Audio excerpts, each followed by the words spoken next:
Hello,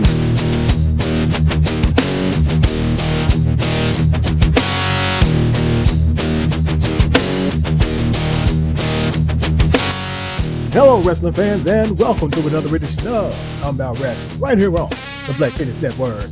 I'm your host, the untouchable J.R. Atkins, and this is your primary destination for wrestling conversation. Welcome back to another wonderful edition, another beautiful Saturday, another day of talking about some wrestling. Now, if you're here, first of all, you know what I got to do. I got to thank you for being here on this Saturday. It's actually going to go up on Saturday. At least it should, unless anything crazy happens. It is Elimination Chamber Day, which I will not be watching. Unless I can find, I'm probably not going to watch it. Unless I can find, but I'm not going to watch. Again, thank you all for tuning in today. I'm going to give some predictions. I'm going to talk about some stuff. We're going to cover some things, but first and foremost, I got to thank all of you for tuning in, not only to Talking About Wrestling on Saturdays, but all my Was Up Wednesday articles, for checking those out. And actually, that Was Up Wednesday is going to tie into today. But thanks for checking out the Talking About Wrestling, Was Up Wednesdays, anything else, and for being so flexible, because obviously I didn't get Talking About Wrestling out last Saturday as I intended, because I recorded the entire thing with no sound. I have checked it this time. The sound should be working just fine. I wish I had a little fader thing so I could actually see. But I know the sound is working just fine. I just checked it prior to recording, so everything should be everything. I'm going to check again. Everything is everything. Everything is charged, okay? We are good to go. Big bucks, no whammies, right? Again, this first time here, make sure you like, you share, you subscribe. Make sure that you leave a comment, leave a rating, leave a review. Follow me here on Substack. Follow me here on YouTube. If this is where you're watching, listening on Spotify, make sure you leave that rating and review and follow me there as well. Make sure you tune into all of the Talking About Wrestling podcasts, and make sure you tune into everything from the Black Phoenix Network or the Black Phoenix brand on YouTube. Probably should change that to the Black Phoenix Network and get a little synergy going on, but that's neither here nor there. Also, just random. If you love music, if you love a little hip hop, if you love watching hip hop performances, all of my music, or majority of my music, and all of my music videos, performances, not all of my performances, but a lot of my performances, live performances, are also available on YouTube. So feel free to check it out there as well. Manifesto Mondays will return. It will return. I do absolutely intend to bring a season 2 to Manifesto Mondays, and I have some other things that I'm trying to do as well. Hopefully that will work out, involving some fellow artists that I know, and some things I just some ideas I have. Well, it's my network. It's the Black Fitness Network. I can do what I want to do, but also I do it for you. So thanks again for tuning in for all of that. And again, we're going to talk about some wrestling as always. But first and foremost, I know what you're here for. It's time for the shirt of the day.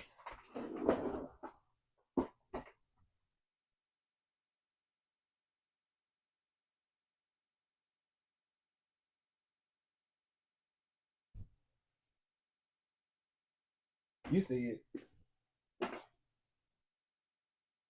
Little Triple H action. Right there. If you didn't know, in the business like ours, it's really important to know that this is why we do what we do. There's a guy on Instagram that I've been watching lately. He is a wonderful Triple H, Bret Hart, Conrad Thompson, a few other people. Hilarious. But of course, Triple H shirt. I assume I bought this at a live event, because I can't imagine that I would have bought it off of shop as is. And don't get me wrong, like, I like a lot of Triple H. It's weird because Triple H isn't necessarily one of my favorites, but he kind of is, at least from a t-shirt. Like, he had some of the best t-shirts to me. I love I love the aesthetic of a lot of his t-shirts. So I have a lot of them, oddly enough, even despite him not being there. So there's like this one. Once he flipped into like the King of Kings and that kind of skull and crown and that kind of aesthetic. Almost all of his t-shirts I'm a fan of. Um, so I'm not sure when I may have bought this one. I'm not sure what era it was. He obviously was still active in the ring. And I don't think I bought it at 32. I know 32, all I bought was the Shane McMahon and Undertaker shirt and the actual WrestleMania shirt. So I'm not sure when I bought this one. But again, in that same vein of Triple H shirts, love all his shirts. I'm probably going to do a show about some of my favorite shirts, t-shirt designs, and that kind of thing. Or maybe my favorite wrestlers with, I don't know, I'll figure out a way. But because I'm a fashion forward show, right? I'm shirt of the day, whatever. Also rocking a little Memphis head. It actually says straight out of Memphis, but I blacked out the straight out of. You just get the Memphis. Bought this back in the time where it was straight out of everything, where straight out of Compton came out. So today I wanted to do a video version, a bit of an extended version of the list. If you watched earlier this week, I would say last week, but earlier this week I mentioned the top 10 best black wrestlers of 2025 list that was circulating online most of last week, and how we kind of had everybody in an uproar. And I pretty much, it's going like, the list is a troll. It's from a troll Twitter account. But I figured I would offer my 2 cents on how that, just basically kind of rearranging the list a little bit to what I think is a little more accurate, not rage baity or clickbaity. So there's that. So I'm going to talk about that. One thing I did want to discuss, and I'm not going to make this a habit. I won't even get too deep into it, and I don't know the dude's name, so I'm not even going to get into it. So I had this little interaction on Threads, I think yesterday or the day before. Probably was yesterday. With a guy that was like, maybe I'm not even sure when it was. They had this guy make this comment that like, oh, Obafemi or Javon, it was Obafemi or Trick Williams is our best bet to have a black champion in one of the major companies. And it's like, before you say anything about Swerve, he's not like us. And I was like, oh, okay, that's an interesting take. And I've heard people have kind of things to say about Swerve before, but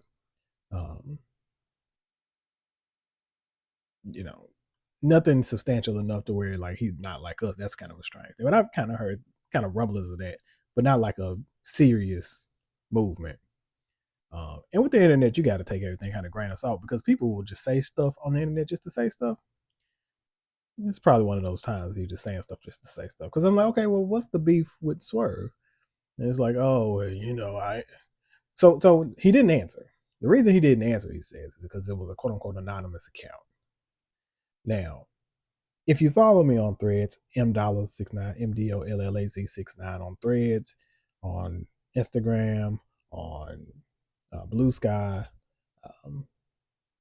yeah. If you follow me there, my profile picture on Threads is the Black Fitness Network logo. Literally, this right here. It doesn't take a second to go through and just see. Because his point for not answering, like, oh, another anonymous account, because somebody else mentioned it. Somebody else asked the same question. He didn't answer them because they quote unquote weren't in the culture because it was an anonymous account. They didn't have a profile picture. He's like, oh, of course, you're probably just a bot somewhere or some white person.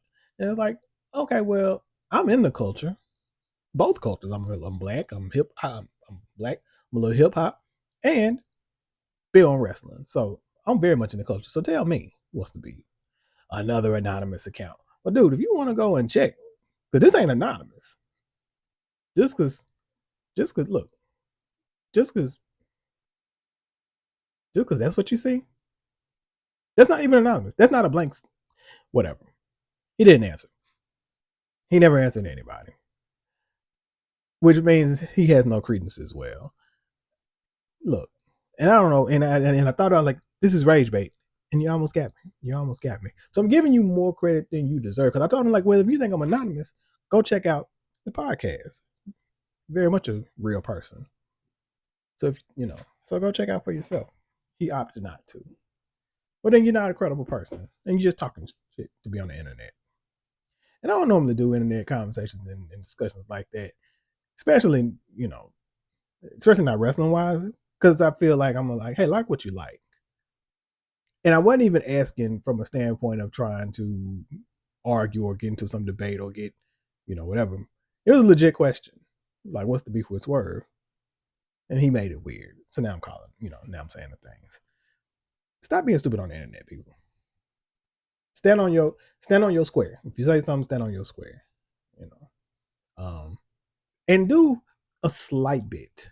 It doesn't even take a lot. A slight bit of work to just it's easily verifiable whether I'm a real person or not. I don't know. Go check out the podcast. Send the link. Boom. Click right there. Won't take you long. But whatever. So anywho, we ain't got time for that. But we are going to talk about this list. And I'm gonna give you the verbal version, the visual version of this list. Now I'm not like normally I would do a lot of graphics and stuff. I ain't got time for that today, unfortunately. So we're just gonna talk about it. All right. So this is my personal top 10 best wrestlers of 2025. And it's not even necessarily best wrestlers. I shouldn't say it like that. But I would say wrestler who had the best 2025. I think that's a better way to put that. Because they're all great. And ranking like who's better is so subjective. But I think giving some quantifiable like definition to what they did in the year is a lot more something that you can kind of a lot more tangible, right? So we're gonna kick it off. And I also think let me see if I can pull up this original list as well, because I think I want to go against that.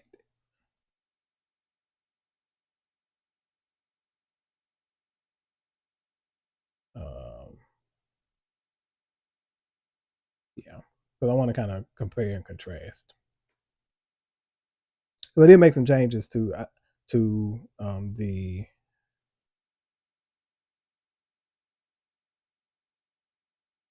original list. Here's the thing: he hadn't posted since that. Oddly enough. How am I going with that?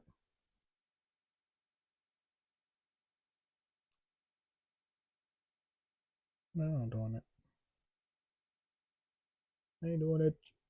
Okay, so I can kick up. I know exactly where, at least where it starts.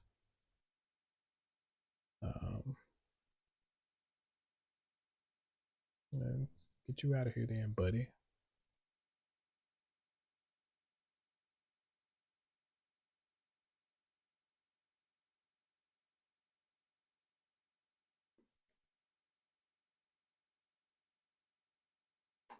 I just saw something that was very intriguing.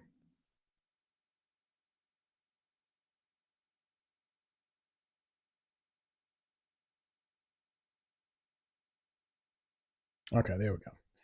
All right. And I want to run this like you're watching the magic happen, people. You are watching the magic happen.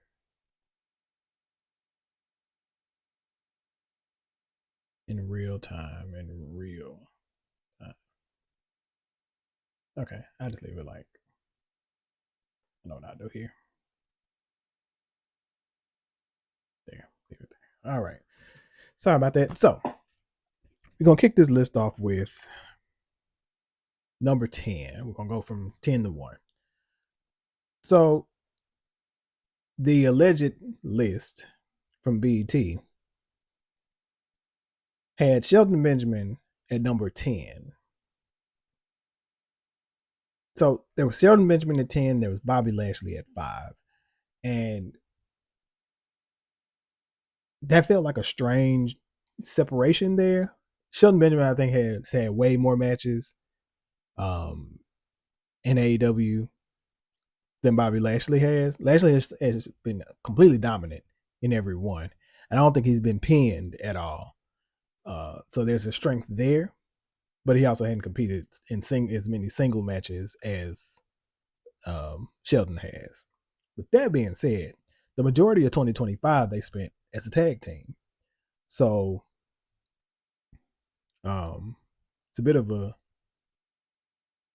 cheat here, but I put Hurt Syndicate as a unit at number 10 because I can't really separate what they did in 2025 because they were mostly a tag team. Now, it was a very, very successful 2025 for them, but I wouldn't separate, especially not that wide of a gap between Shelton and Bobby. Like I said, Shelton, unless you want to count it from a wins perspective, and even then, there's some strange things in there. I'm like, I don't know if you can do that. So, but banner year 2025, they beat Private Party for the tag team championships in like January, I think it was. Was it January? It was definitely earlier in the year. I think it was January. Yeah, it was January. Beat Private Party for the tag team championships, sent them to the Abyss, which the Abyss, I guess, looked like telling them like, hey, bulk up, you know, take some time off, bulk up, come back, boom, boom, boom. And they did that. And they actually just re-debuted. Well, not re-debuted. They showed back, returned, I would say, to TV a few weeks ago. In that match for the number one contendership for the tag team titles. So, and they did bulk up. Look a lot, still look smooth like they always have, even with the new, with a little more weight on them. So that's always good. Have not seen them on TV since. I'm not sure if they have been on Collision. I hadn't watched the last few Collisions, unfortunately, but haven't been on TV since. I feel like there's a weird thing here to say, real quick.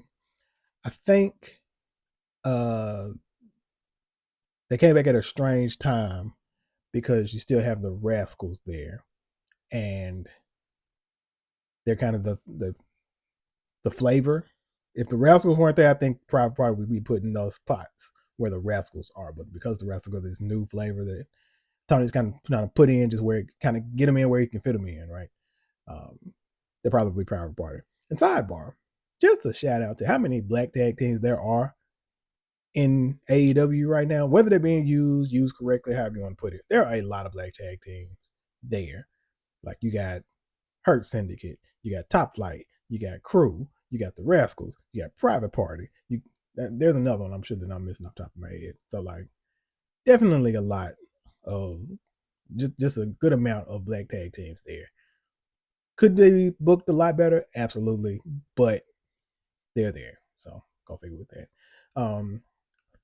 Back to Hurt Syndicate, held the tag team titles majority of the year. Didn't actually get pinned for the titles.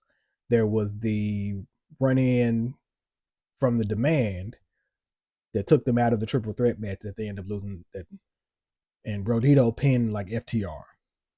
So they weren't even involved in the finish to lose the tag team championships. So they remained strong in that way. And that run in from the Demand led to what happened for them for the rest of the year, which is basically them feuding with the Demand for the rest of 2025. And they had some really good matches between Shelton and Ricochet and Bobby and Tangaloa and Bishop Khan, like, and even getting MVP back in the ring. So they had a really good, like, it went long. There were a lot of matches that were kind of, okay, I thought we killed this. It did kind of do that thing. Just when you thought it was over, there was still more. They challenged for the trios titles. There was still interference. So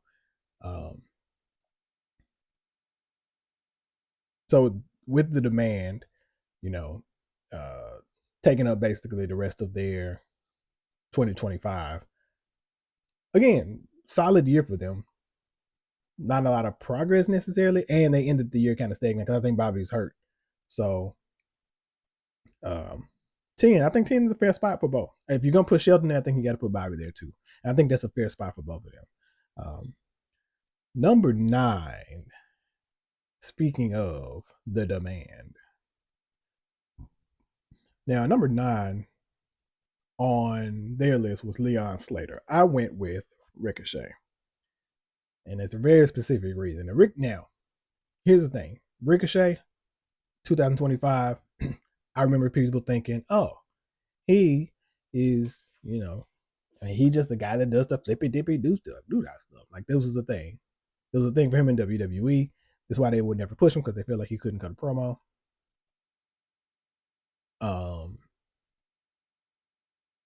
He was just an athletic guy. So they never gave him anything in WWE. He gets to AEW. I start hearing the same thing. Well, I mean, what, he just a guy that can do flips, and they already got Ospreay, and whatever, right? And in the beginning, maybe you could kind of say that, even though the flashes started in 2024, but in 2025, through the roof, through the roof. Now we get psychotic asshole Ricochet, and it's one of the things, like, I don't think WWE could do that. There's certain things in WWE that I can't picture working. What Ricochet is doing is very simple, and as a heel in WWE, it absolutely could have worked. I think it would have got, it's kind of flooded and drowned out.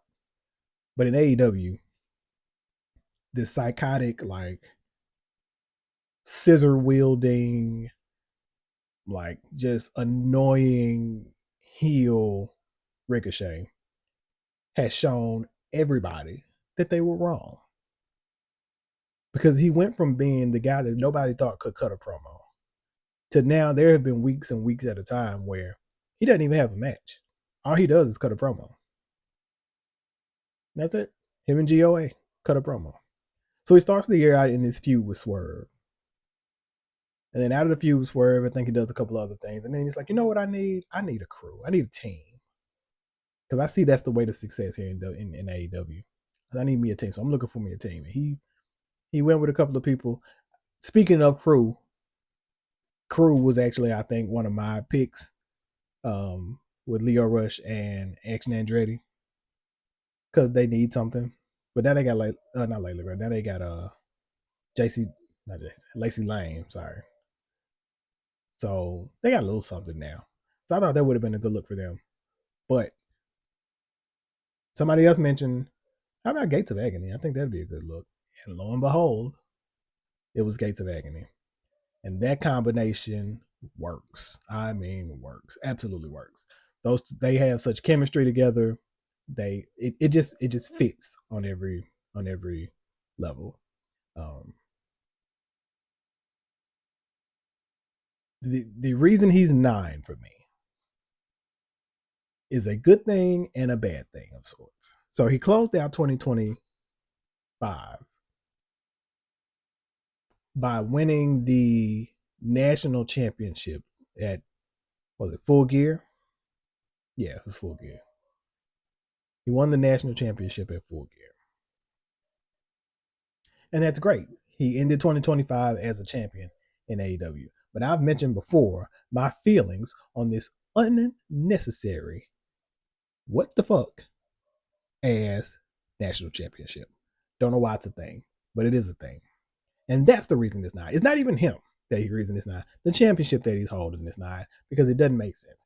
He's defended it a handful of times. He's kind of feuding with, like, Jack Perry about it or over it, but, like, whatever.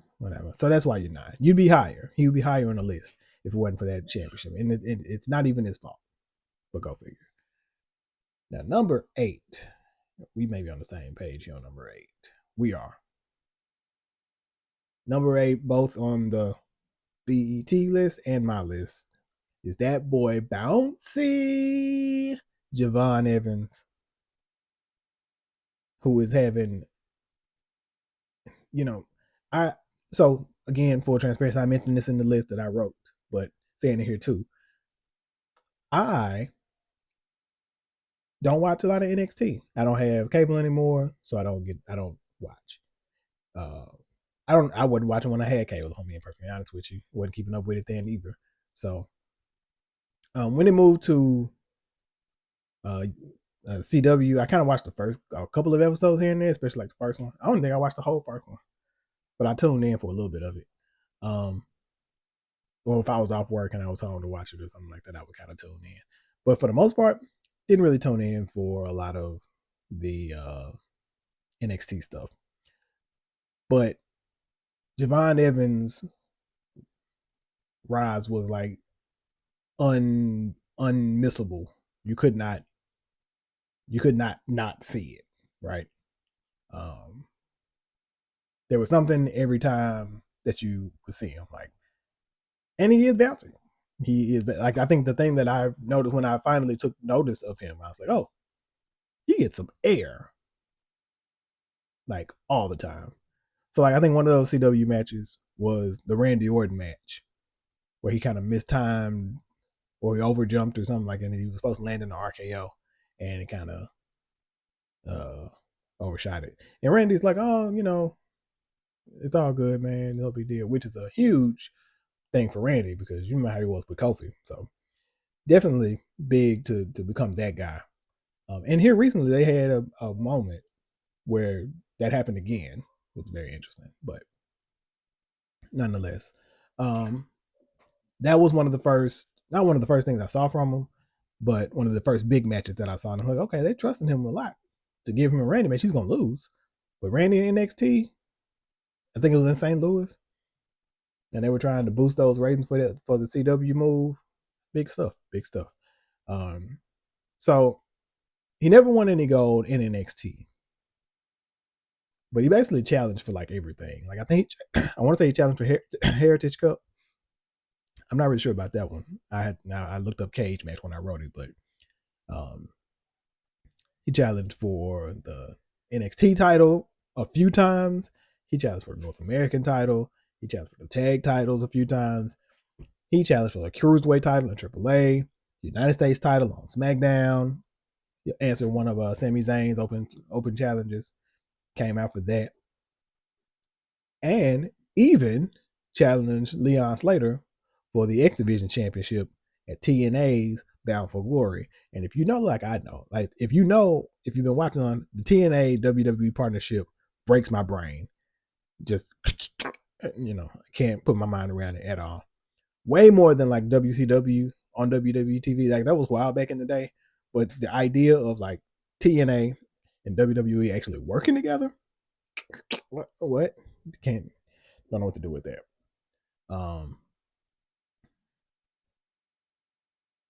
He was also a part of the Last Time Is Now tournament, trying to face for John Cena's last match. He lost to Gunther in the first round. Still a good showing because he was still in NXT at that time, so he appeared on Raw. Took Gunther to the limit, but did fall in the first round. After the X Division, I want to say maybe even before that, perhaps. But at different points, he and Leon Slater began teaming up, making a hell of a team, and began challenging for tag team titles. So even though he lost the match to be in the tournament, he did appear on the Saturday night's main event that was John Cena's last match. He challenged AJ Styles and Dragon Lee for the Raw Tag Team Championships, again in a loss. But again, in the ring with AJ Styles, that again, brain breaking. But really dope. Really dope. At NXT Deadline, I did watch Deadline. At NXT Deadline, he did win the Iron Survivor, even though lost his title match, which I think Ricky Saints might have cost him that. But yeah, that's how he ended his 2025. Of course, now he's on main roster. He appeared in the Rumble. He's been on Raw ever since. He's going to be in Elimination Chamber tonight. Not going to win. Absolutely not going to win. But he is definitely going to do some. He's coming off the top of the thing. I think I predicted before he got hurt that Bronson Reed. I knew Bronson Reed was going to advance. Of course, Bronson Reed got hurt on Raw, so Jey Uso's in the match now. Highly doubt he's going to have that hot spot, but I can definitely see Javon Evans having it. Definitely jumping off one of the pods. I'm certain. That just seemed like something he would do. Uh, so making big moves. Like I said, he's not going, and I don't know what happens for him for Mania, but big stuff is popping for Mister One Javon Evans. We're gonna move on to number 7. I feel like number 7 was Ricochet on their list, right? Yeah, number 7 was Ricochet on their list. For me, I basically swapped. I basically swapped Leon Slater and Javon Evans because number 7 for me is Leon Slater. Um, Again, as much as I don't watch NXT, definitely don't watch TNA. Um,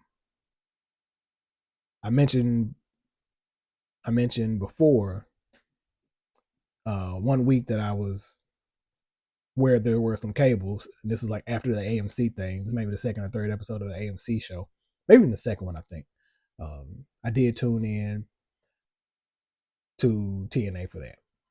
It's just such a different show, and it's like, so I don't keep up with it. And he wasn't, and Leon wasn't on that show either. But uh, as a wrestling fan, I watch everything. I'm into everything. So, um, so when I got eyes on Leon, and I don't think I got eyes on him until like some WWE stuff. Maybe truth be told, I think the first time I actually saw a match of his might have actually been the tag team match that he and Javon had at Saturday Night's Main Event for John Cena's last match. So that may have been the first time I actually really saw a full match. Like I saw some highlights here and there, and I was like, okay, he's the truth. But it wasn't until then that I was like, oh, okay, I see.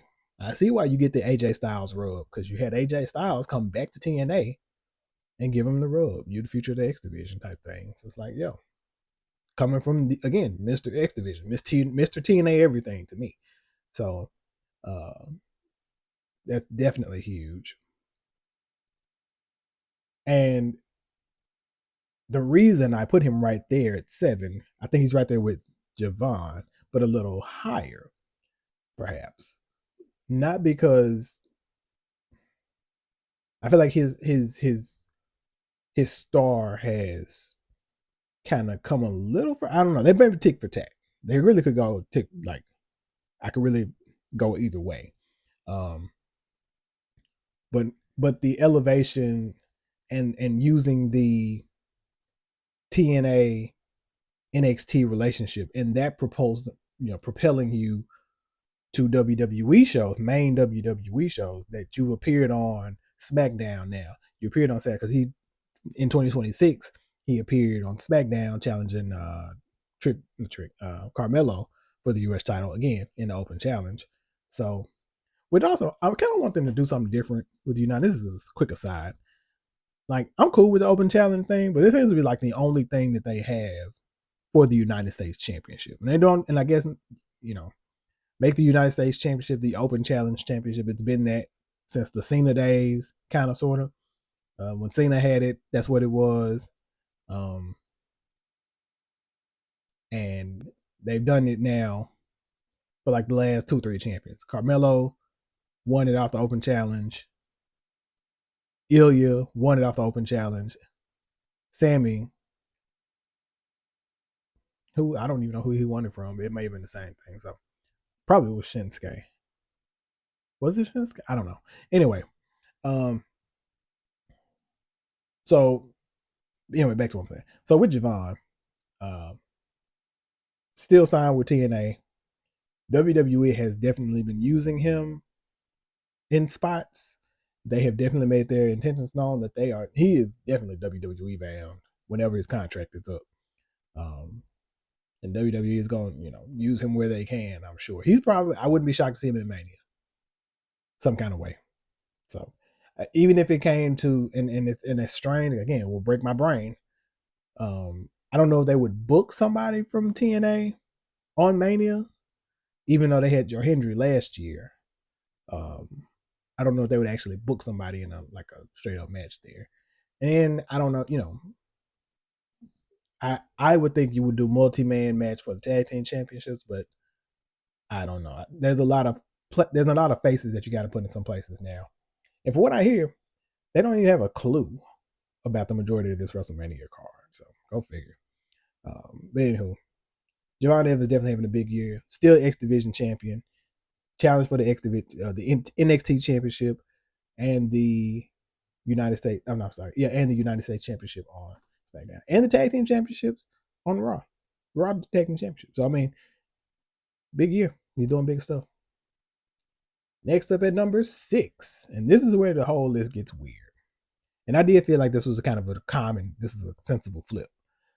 Number 6 on their list was QT Marshall. And that right there should have been the thing that had everybody saying, you know what? This list isn't serious. But no, they took the bait. And they were thinking, QT Marshall, what the hell? Why ain't I? That should have been the thing. And here's who it should have been.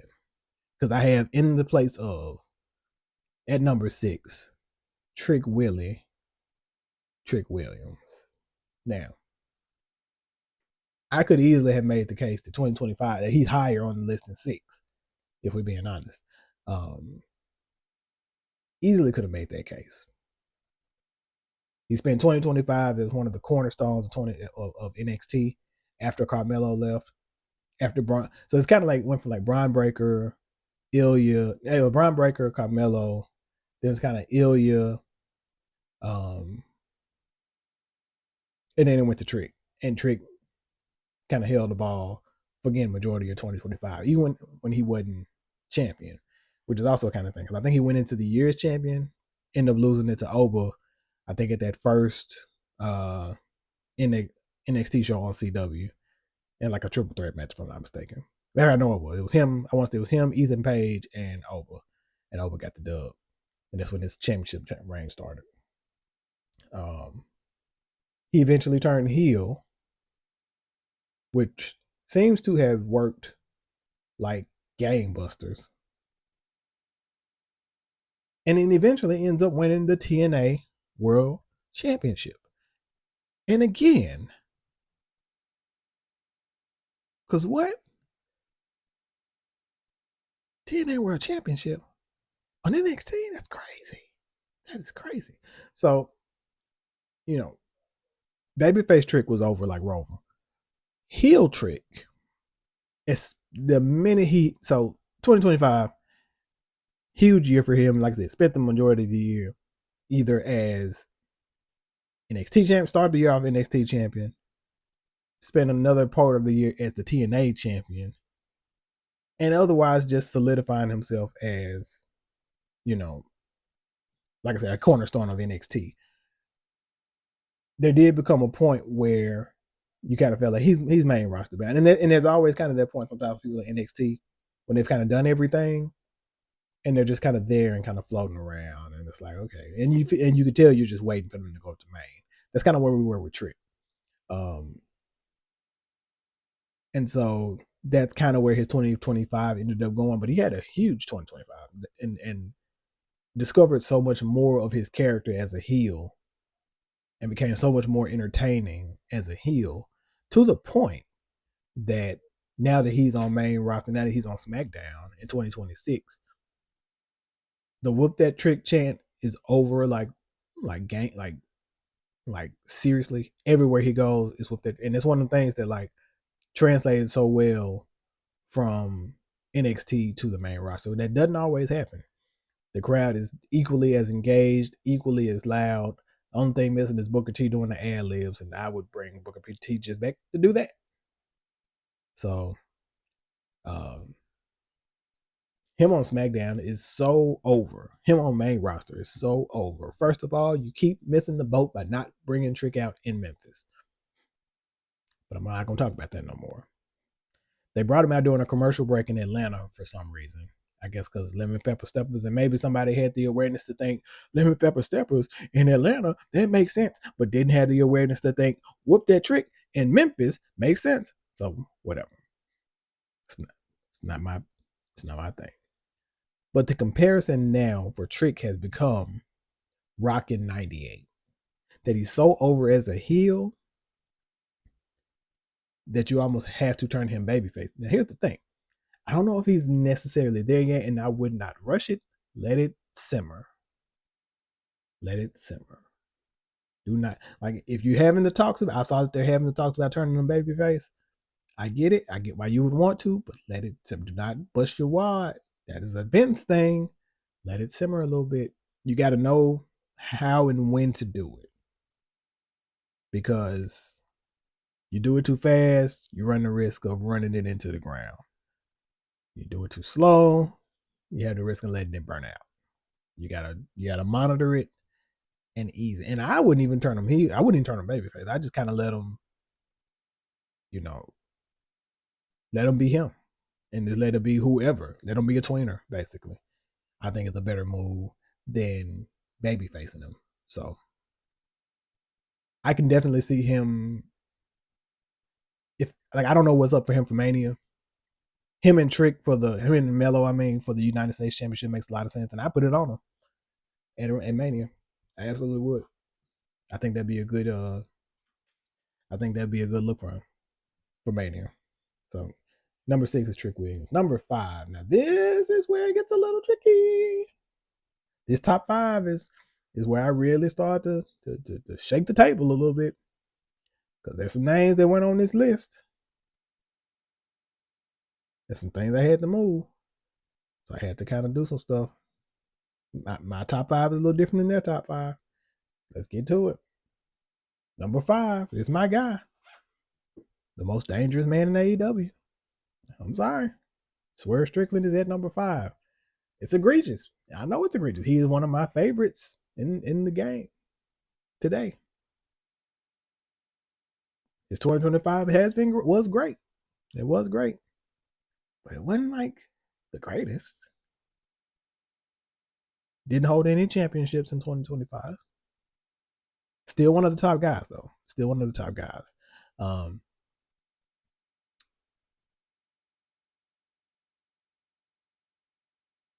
It's just that his 2024 was so good. His 2025 is kind of like, that's good. So he started out the year feuding with Ricochet. Eventually beats Ricochet at Revolution. Earns himself a number 1 contendership against Mox. Faces Mox at Dynasty. Bucks come back, screw him out of the title at Dynasty. That leads us to Double or Nothing, where they have Anarchy at the Arena, which I love. I'm here for all the nonsense matches. Anarchy in the Arena wins that. That leads us basically up to All In Texas, where with my match of the year contender, Swerve and Ospreay versus the Young Bucks, which was just from the entrances to the match itself to the finish, everything about that. To me, match of the year. Match of the night at All In Texas. Even though the Hangman Mox Texas Death Match was the emotion, like the main event definitely delivered. But for me, the thing that I was like, that I want to go back and watch, and I should, because now I think All In is on HBO Max. I should go back and watch that match again. So then he had another match with Okada for the Unified Championship at Forbidden Door.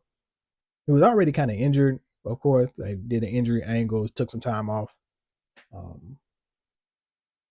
Comes back at Full Gear, looking like he had ate the smaller version of himself, because it wasn't just jacked, it was burly almost. Like, damn, okay. Comes back. Of course, you're seeing him basically learn how to move with this new body and still try to be the old Swerve. Because you have to trade some stuff. When you put on weight like that, when you put on muscle, when you put on weight, you got to adjust. Like, your body doesn't move the way it used to. So we kind of been watching him kind of learn that, which is, again, in the bad thing, isn't an indictment on him at all.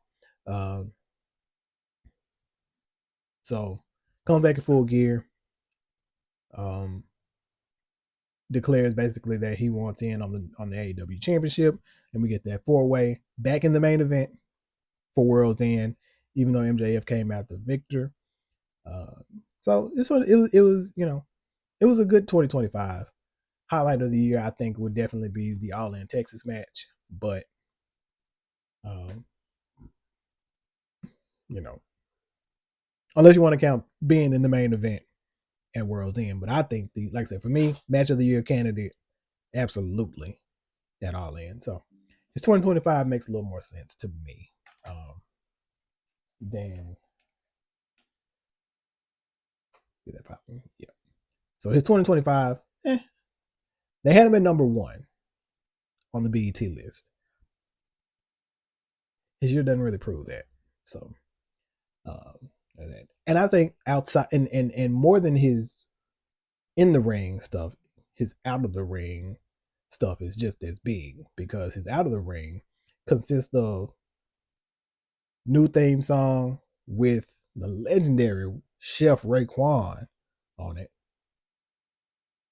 And the bigger thing to me, because I'm a shoehead, somewhat a bit of a sneakerhead, just a little bit, is the Reebok Iverson 3. Let me tell you something.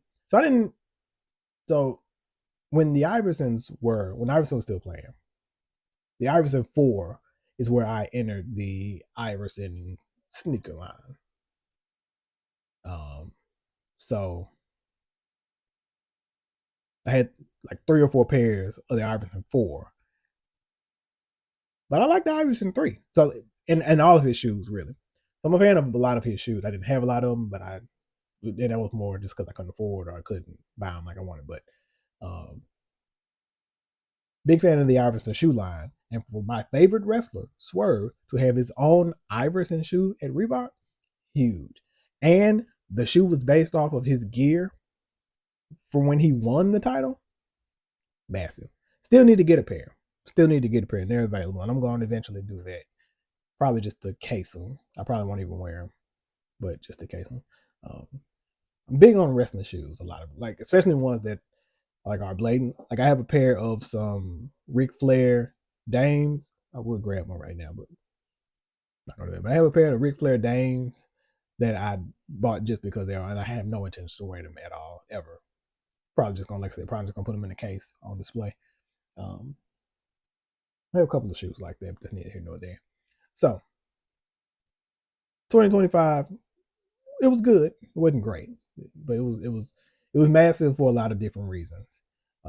Solidified himself as a top guy, solidified himself as one of the top guys in AEW, still maintaining that spot.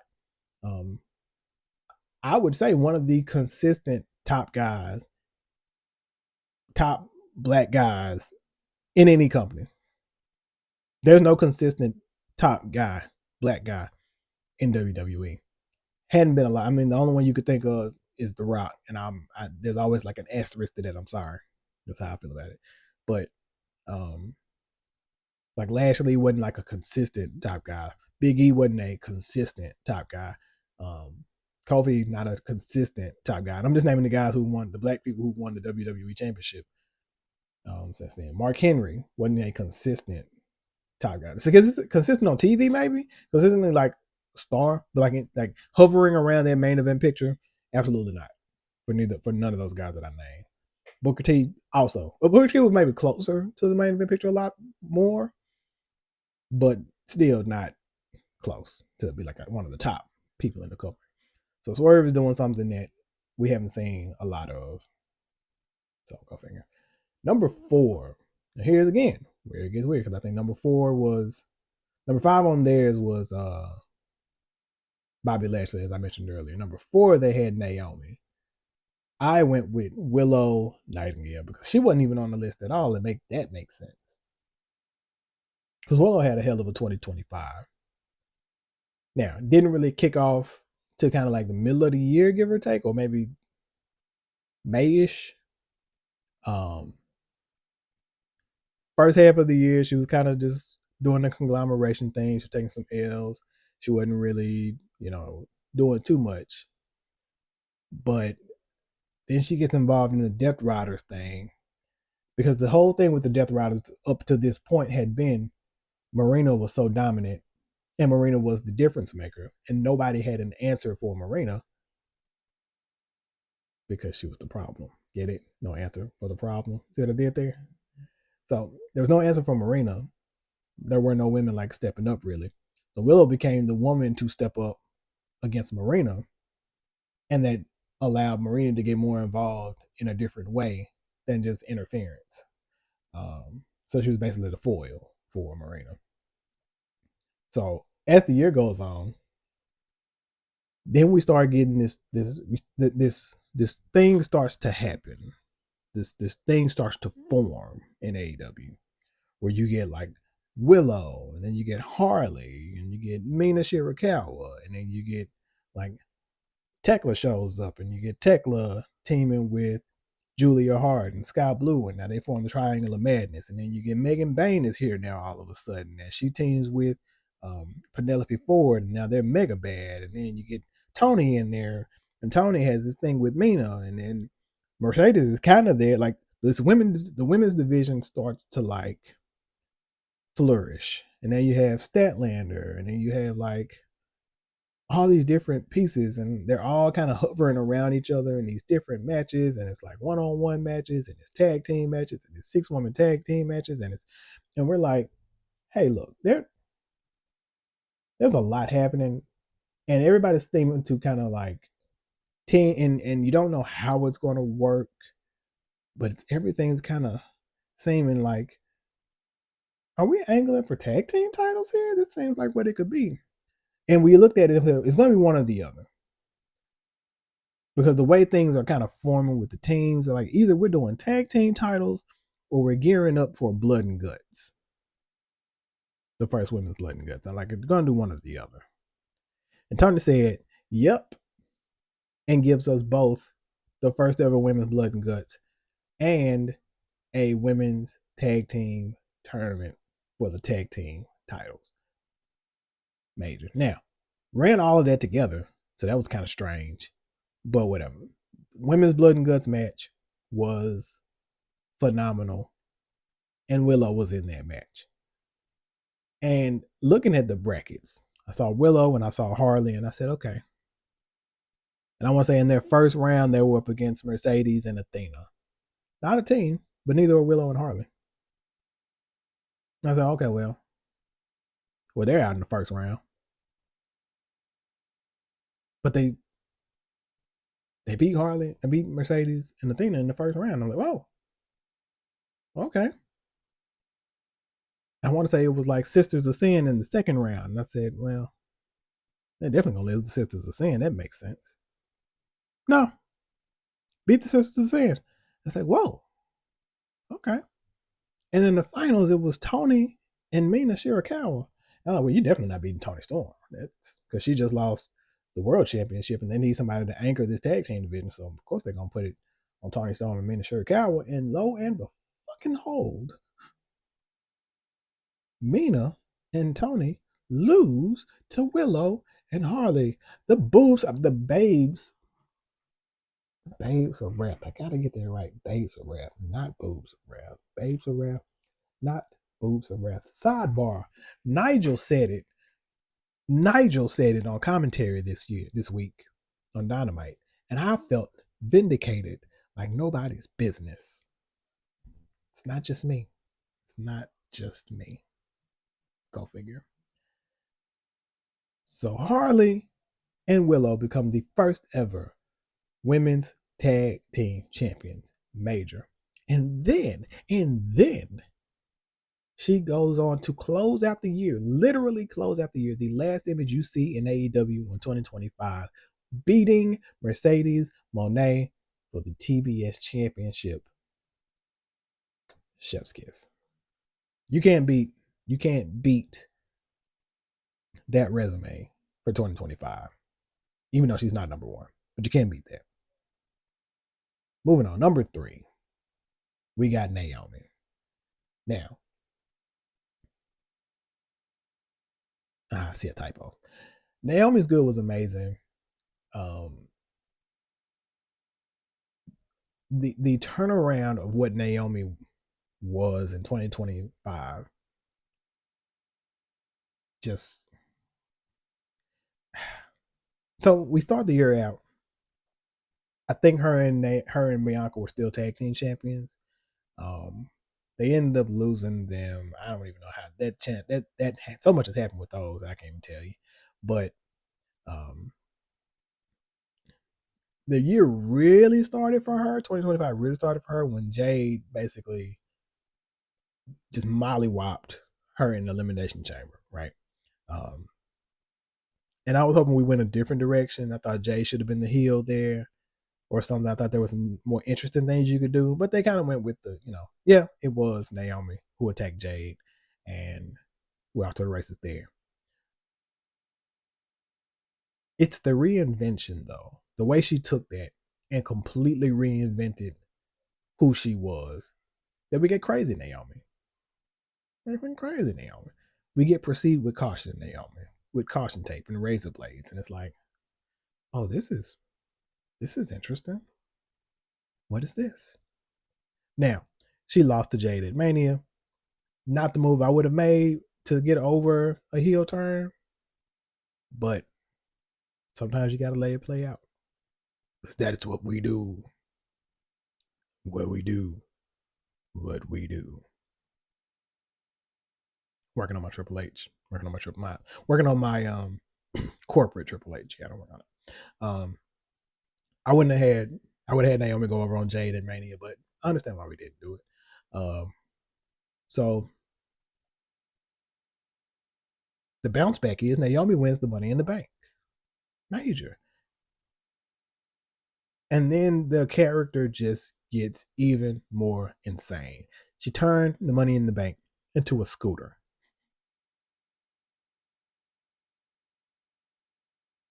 Wild. So then we get to Evolution, and at Evolution, she loses to Jade again in this no holds barred match with Bianca as the referee, which is the last time we saw Bianca on TV, if I'm not mistaken.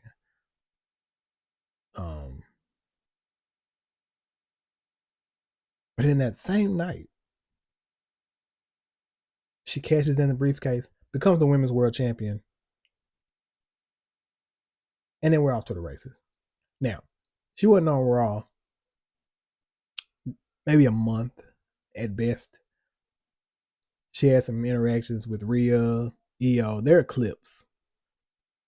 There are people who made like just a compilation of just the best moments of her in that little time period.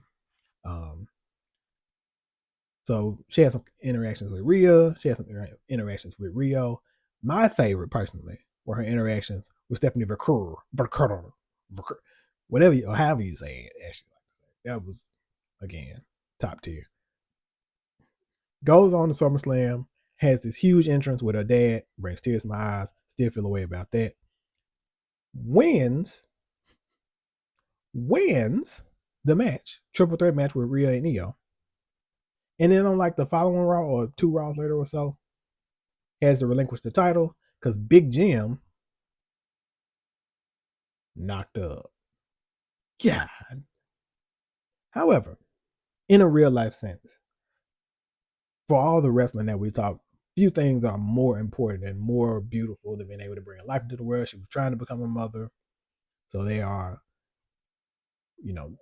that trumps anything we see in this ring. And if that is her legacy of 2025, then absolutely she had a bomb 25. Absolutely deserves to be on this list, if for no other reason. And for this child that you're about to have had her first win in a wrestling ring at WrestleMania, hey, bravo, bravo, bravo.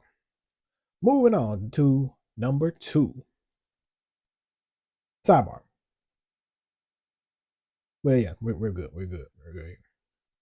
Number 2 for me. Number 3 on the BET list, but number 2 for me is 1, the ruler, Oba Femi. Listen, Oba Femi literally spent the majority of 2025 as the NXT champion. Won it in January at that first NXT on CW. Carried it the entirety of 2025. Lost it for a couple of months to Ricky Saints. Took a few months off. As soon as he comes back, wins the title back. Doesn't get beat for the title. Just relinquishes it.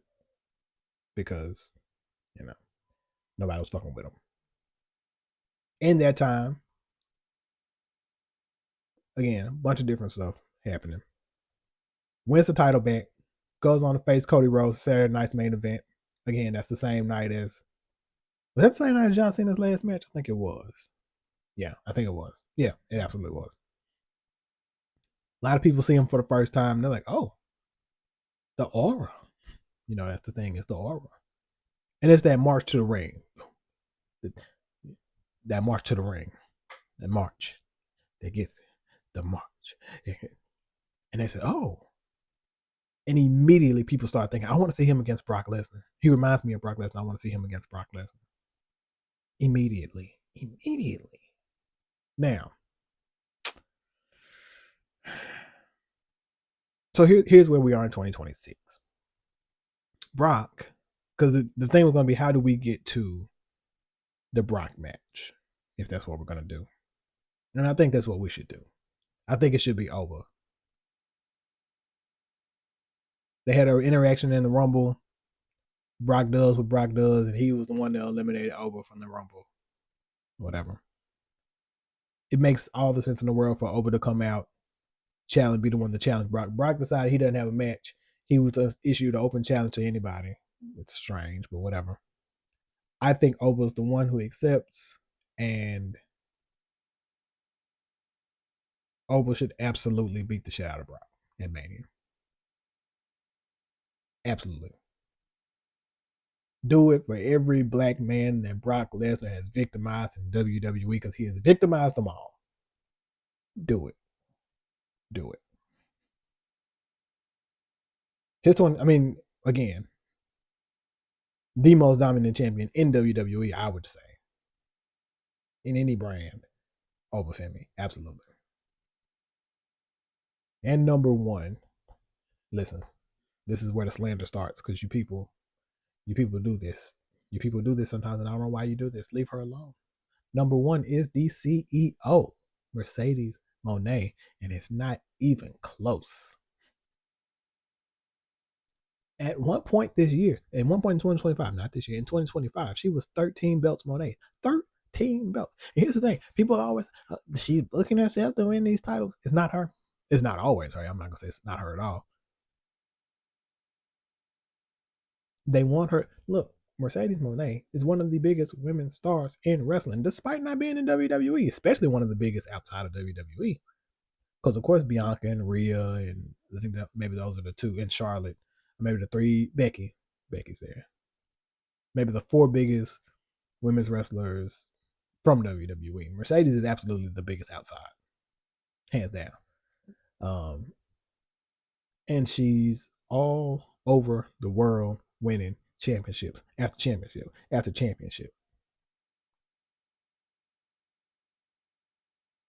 And the beauty of it isn't even her winning the championships. It's the story that's happening with the one championship she can't win. Because, see, this entire thing is all built on the spiral and downfall of Mercedes Moné. That's what the story of 2025 was. She won all these championships in order to lose all of these championships. Now, the order, it may have been a little bit outside of what I would have had them do. But from what I understood, that she couldn't really lose any of the other titles until she lost in AEW, basically. So she wins title after title after title. She wins the Owen. She adds those titles to the collection. Keeps winning titles. Goes to All In against Toni Storm and loses.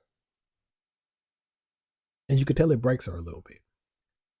So she goes back to the comfort zone. And what's the comfort zone? Titles. So she goes out and she wins more titles and more titles and more titles. And now Stat beats Toni, and she sees Chris Statlander, and she's like, I beat her twice already. I'm going to do it again. And that's how I'm going to get the title. And Stat beats her too. And it breaks her even more. Right? And she's like, I'm still good. She may have won another one. But then she started losing them. She lost one to Stat. She lost one to Red Velvet. Then she lost another, I want to say, to, was it Windsor? Yeah. And then ultimately, To end the year, she loses her TBS championship, the one that started it all. She loses it to the person she beat for it, Willow Nightingale. Which is the move I absolutely would have made. I just would have stretched it out a little longer because I don't particularly care for Willow being the double champ, but I get it. It's fine. And it's not about Willow being a double champ. I don't the whole concept. I think that happens too much. But still, the story of Mercedes for 2025 played out to almost to a T. Again, not entirely the way I would have done it, but it made absolute sense. And on top of that, all of these matches have been bangers. Bangers. The Fatal 4-Way at Forbidden Door. The matches against Stat. The match against Tony. The match against Athena. She was in the Blood and Guts. She was in the tag team tournament. Like I said, she won the Owen. The match against Jamie Hayter in the finals. She's been doing bangers. Anybody hating on Mercedes is a hater. You're a hater. Hate to say it. And not a Jamie, but a hater. Mercedes is the number one. Sorry. It's undeniable. I'm sorry. Undeniable. So that is my list. Those are what I think would have been the top black wrestlers who had the black wrestlers who had the best 2025. I did it. I think justifiably, fairly, quantif, whatever. You could be quantified. You know what I mean. So that's my list, man. But you chime in. This is a perfect engagement post. All right, this is perfect. All right, because now, if you disagree, you heard me say it. You heard it from a horse's mouth. So tell me, do you disagree? Would you rank it differently? Who do you like? Who do you not like? Who should be here? Who shouldn't be here? Chime in. This is what the lists are for. Lists are made to create engagement. This is perfect engagement. So make sure you leave a comment below. Make sure you like, you share, you subscribe. And again, make sure you comment below. Do the thing. Engagement is the key. So again, like, share, subscribe. Make sure you comment. Make sure you make your voice heard. Thank you for tuning in again to another episode talking about wrestling. Before I go, I kind of made my Elimination Chamber picks on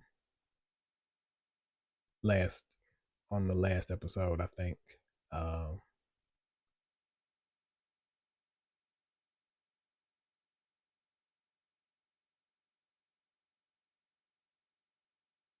That doesn't look right, but I guess it is. Is it Night in the Chamber? Look, Paul Night in the Chamber. Why does that say that? Oscar, Alexa Bliss, Kiana James, Raquel, Rodriguez. Logan Paul not in the chamber over. I don't know. Why does that say that? Did something change here? So I'm looking on Wikipedia, and it has Logan Paul listed in the chamber instead of Jey Uso. That's strange, because unless something changed, which shouldn't have. Maybe it changed on SmackDown. Let me see. No. Nonetheless, I still think Cody's coming out of Elimination Chamber for the men. That makes all the sense in the world. I'm banking Tiffany Stratton for the women because I can't see anybody else. Unless you want to go with maybe Raquel. But I can't see that happening either. I can't really call the Becky Lynch AJ Lee match. And as much as I think CM Punk and Balor is a no-brainer for CM Punk to win, especially in Chicago, I don't know if I don't know. I think Becky and AJ is a Mania match, so I don't know what we do here to get us to the Mania match, unless there's like a DQ. Becky wins maybe by DQ or something, or count out, or AJ wins by count out, or something like this. Maybe we get a DQ or a count out win. where AJ doesn't win the championship and Becky maybe runs or cheats or does something like that. And that leads us to the Mania match. That makes sense. That's some WWE booking right there. But let me look into why that says that.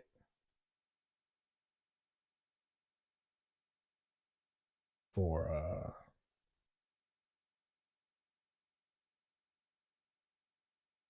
let me see, because and this is up to an hour ago, so let me see if anything's changed. So why is they're listed? It's listed as Logan Paul. Did I miss something on SmackDown last night?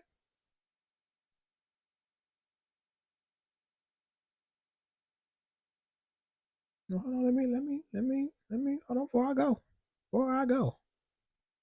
What did I miss on SmackDown?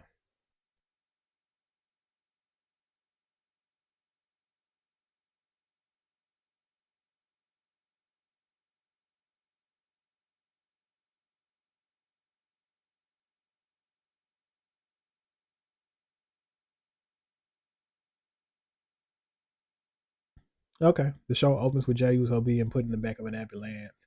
Nick Aldis is fuming. Jacob to find the man, so he find out who did it. Drew makes way to make him okay. So they just did it. They just they just caught okay. They had to pivot. They had to pivot. So they went with Logan Paul. Bronson Reed wasn't going to win anyway. So I guess they replaced him with Logan Paul.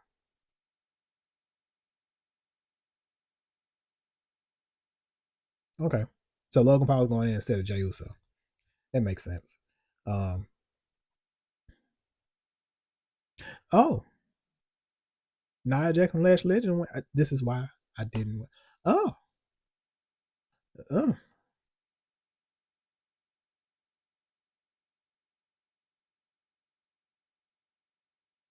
interesting. Interesting. Okay. I said I was going to say that nothing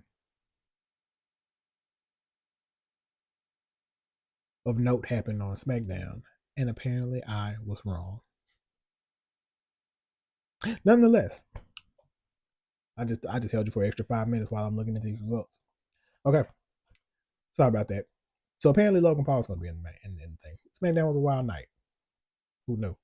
Um. Anyway, all that being said, thanks for tuning in to the Talmbout Wrestling Podcast. I'm your host, the Untouchable J.R. Atkins. This has been another episode. Thank you for tuning in to the Black Phoenix Network. And until next time, we are out.